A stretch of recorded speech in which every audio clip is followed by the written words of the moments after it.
चवीनुसार मीठ टाकून घ्यायचं, नंतर लागलं तर आपण परत टाकून घेणार आहोत। मी आता मिक्स करून घ्यायचं सगळं व्यवस्थित।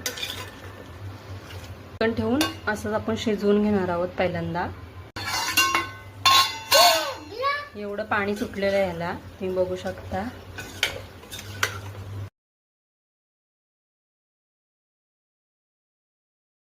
जेवढं पाहिजे तेवढं मी पाणी टाकून घेतलं आणि हे चिकन शिजवून घ्यायचं व्यवस्थित आणि शिजवून घ्यायचं। आता आपलं चिकन पूर्णपणे शिजलंय, हे बघा। आता गॅस बंद। ह्यातले चिकनचे पीस आपण वेगळे काढणार आहोत, त्याचा सुक्का बनवणार आहोत आणि पाणी राहील त्याचा आपण रस्सा बनवणार आहोत।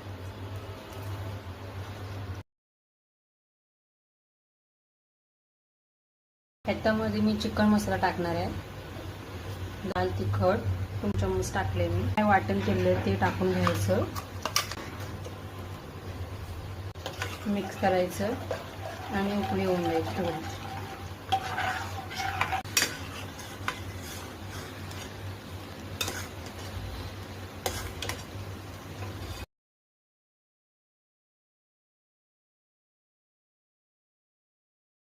हा आपला चिकनचा रस्सा।